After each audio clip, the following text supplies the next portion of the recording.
इस बारे में 2-3 चीजें मैं कहना चाहूंगी। पहला तो जो बैग की बात है, bag is a customised bag. और जो सबसे पहली चीज लोग कह रहे हैं कि लेदर है, उसमें कहीं भी लेदर नहीं है।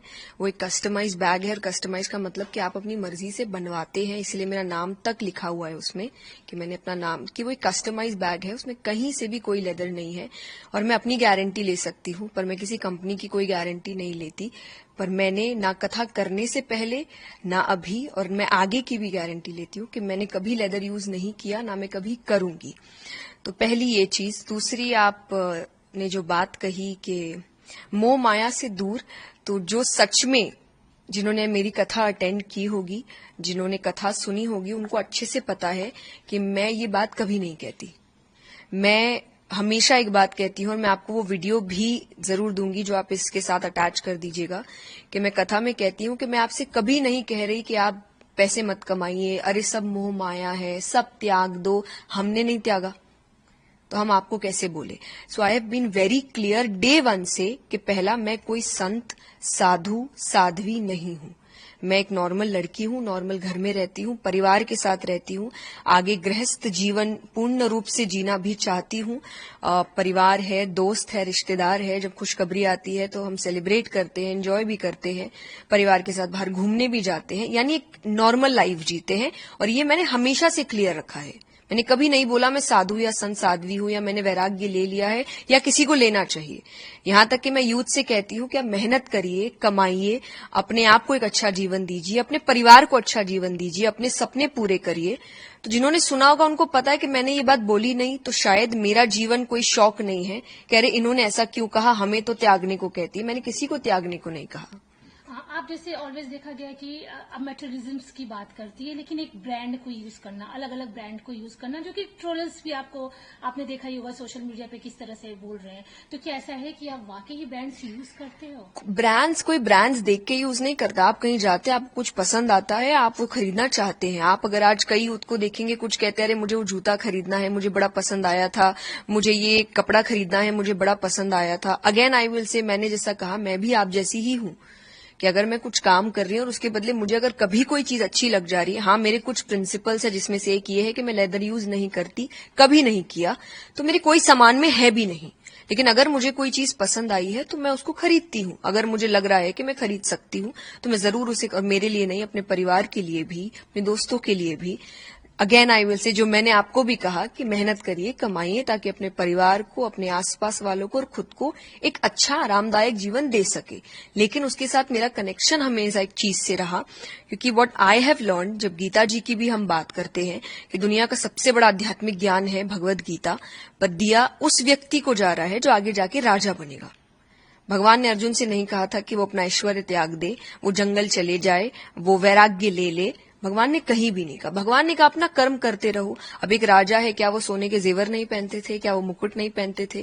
पर स्पिरिचुअलिटी, आध्यात्मिकता का असली अर्थ है कि आप चीजें खरीद सकते हैं, चीजें आपको ना खरीदे। वो लिमिट, वो बाउंड्री आध्यात्मिकता ने मुझे हमेशा दी है कि चीजें मुझे उतना परेशान ना करे, चीजें मुझे ना खरीद ले, परिस्थितियां खुशी या दुख ना तय करे। मैं जब कुछ नहीं था तब भी हम इतने ही खुश थे, और जब भगवान की कृपा से कुछ चीजें हैं तब भी हम उतने ही खुश हैं। चीजों से खुशी नहीं आती, पर एक आरामदायक जीवन आता है, जो सीख मैं आपको कथा में देती हूं। तो अगर रियल में आप मेरी बात सुन के कहेंगे कि अरे ये हमें ये कहते, तो मैंने तो आपको मेहनत करने और पैसे कमाने कहा है, तो प्लीज आप वो करिए, rather than just trolling someone else. जैसे अगर अभी आपने ट्रोलिंग की बात की, तो वो ब्रांडेड बैग आपने कहा कि उसमें कहीं भी लेदर नहीं है, लेकिन ट्रोलिंग शुरू हुई है कि इसमें एक ब्रांड का नाम दिखाई दे। मुझे देखिए, मुझे नहीं पता ये, क्योंकि ये बैग बहुत सालों से है मेरे पास, अभी नहीं है। सो मुझे नहीं लगता कि ये अभी की कोई बात है। Whether it is some agenda, whether it is some paid PR, negative publicity, कौन कर रहा है, क्यों कर रहा है, मुझे नहीं पता, क्योंकि ये बहुत पहले से है, बहुत पहले से। और यहां तक कि ऐसा नहीं पहली बार दिखा है, मैंने कई बार खुद पिक्चर्स अपलोड की। जब मैं एयरपोर्ट पे होती हूं तो आप कई बार अपलोड करते हैं, अरे फ्लाइट लेट हो गई तो आप अपने लगेज का ही फोटो अपलोड करते हैं, खुद का मैंने बहुत बार किया है। तो मुझे ऐसा लग रहा है कभी ये बात नहीं उठी, पर आज अचानक से ये बात उठना और एक ही बात पे बार बार जोर देना, जबकि एक स्टोरी पे भी आई हैव ऑलवेज क्लैरिफाइड कि नहीं है, लेकिन बस यही बात है कि ये वीडियो भी और वो स्टोरी भी सिर्फ उन लोगों के लिए है जो मुझे जानते हैं, जो मुझे पसंद करते हैं, जो शायद मुझ पे थोड़ा भरोसा करते हैं और जो शायद अभी मेरे बदले पे काफी बातें इंटरनेट पे कर भी रहे हैं। तो सिर्फ उनके लिए, ताकि उनको एक विश्वास आ सके कि हाँ, हम जिस पर विश्वास करते हैं वो सही है। बाकी उनके लिए नहीं जो मुझे नहीं समझना चाहते या मुझे नहीं पसंद करते, क्योंकि जो नहीं समझना चाहते, नहीं पसंद करते, आप उनको कितना भी कह लीजिए वो नहीं पसंद करेंगे। तो मैं जबरदस्ती नहीं कर सकती, पर ये वीडियो सिर्फ उनके लिए जो प्यार करते हैं मुझसे, कि मैं आपको धोखा नहीं दूंगी। मैंने 22 साल पहले कार्य शुरू किया था। मैं इतनी बेवकूफ नहीं हूं कि मैं उस 22 साल की तपस्या, भक्ति को ऐसे जाया जाने दूंगी। तो कथा करने से पहले भी मैंने ऐसी चीजें यूज नहीं की थी, कथा करते वक्त भी, और आगे की अपनी तो गारंटी दे सकती हूं कि मैं नहीं करूंगी। So it is purely a customised fabric based bag. बस अब धन की बात तो मैंने जब क्लियर कर ही दिया है कि मैं साध्वी, संत, साधु नहीं हूं, तो आप क्यों मुझे उस पेडेस्टल पे बैठाएंगे कि अरे आप तो संत हैं। मैं नहीं हूं संत, मैं आप जैसी बच्ची हूं, जैसे आपके घर के बच्चे हैं, बिल्कुल वैसी हूं, परिवार के साथ रहती हूं।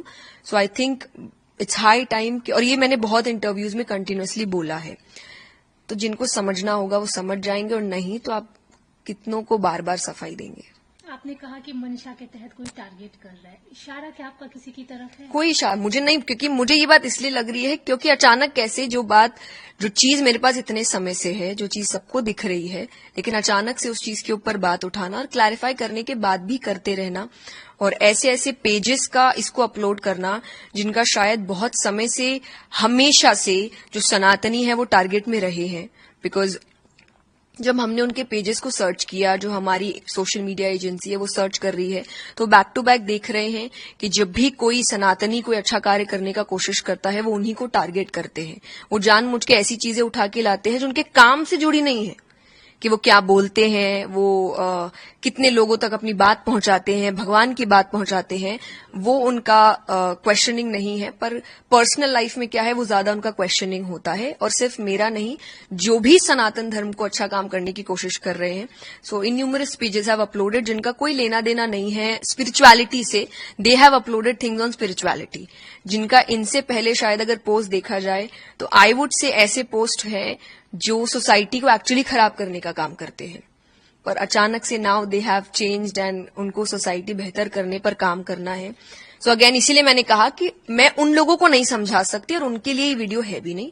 ये सिर्फ उनके लिए है जो समझना चाहते हैं, ये उनके लिए है जो मुझे प्यार करते हैं, जो मुझ पर विश्वास करते हैं। तो आप विश्वास करिए, मैंने आपका विश्वास नहीं तोड़ा है। अब मैम आपके लिए एक ये भी बोला जा रहा है कि आपने एयरपोर्ट रिलेटेड एक वीडियो था जो कि अपलोड करके फिर उसको डिलीट कर दिया। नहीं जी नहीं, मैंने पहली बात तो खुद डिलीट क्यों करूंगी, मैंने अपलोड ही नहीं किया था। तो हम चंडीगढ़ में थे, बीपराग जी ने, एक बहुत अच्छे कथाकार है इंद्रेश जी, उनकी कथा कराई थी और हमें निमंत्रण भेजा था कि हम भी उस कथा में एक हिस्सा बने, और मैं उसी कथा को सुनने के लिए गई हुई थी। और मैं वापस आ रही थी तो एयरपोर्ट पे कोई एक व्यक्ति खड़ा था जिसने वीडियो बनाया, आप देखेंगे भी अगर वीडियो में, तो मैंने उनको, वो मुझे नमस्ते शायद कर रहे थे, तो मैंने उनको स्माइल भी किया, और उन्होंने कहा मीडिया से है, तो मैंने इसलिए कोई क्वेश्चन नहीं किया और मैं चली गई। उन्होंने ही वो वीडियो अपलोड किया कि चंडीगढ़ में किशोरी जी आई हुई थी, एंड देन आई थिंक जो रिएक्शन हुआ या जो भी हुआ उसके बाद वो डर के मारे शायद उन्होंने कुछ डिलीट कर दिया होगा, और लोग कह रहे हैं कि मैंने पहले वीडियो अपलोड किया और मैंने डिलीट किया। तो अगर आप अगेन मेरे पेज पे जाएंगे तो मेरे पेज का एक ग्रिड है, एक थीम है, और वो थीम है, पहला पोस्ट कोट्स होते हैं, दूसरा मोटिवेशनल रील्स होती है, तीसरा कथा की रील्स होती है। मैं इसके अलावा और कुछ नहीं डालती। तो मैं ऐसी चीज कभी नहीं डालती, जो मैंने डाला नहीं मैं वो डिलीट क्यों करूंगी। तो आप अगर ये भी सोच रहे हैं कि ठीक है हम आपकी सारी बात मान जाते हैं लेकिन आपने डिलीट क्यों किया, तो ये मैंने वो वीडियो कभी अपलोड नहीं किया। आई डोंट नो वो कौन सा मीडिया हाउस है जो उस दिन एयरपोर्ट पे था, पर एक ही व्यक्ति था जिसने वो वीडियो बनाया था ये कहकर के हम मीडिया से है, तो उन्होंने ही डाला और उन्होंने ही अपलोड किया, नहीं किया, डिलीट किया, आई हैव जीरो आइडिया, पर मैंने नहीं किया। For more of such videos, do like, share and subscribe to ET Now Swadesh.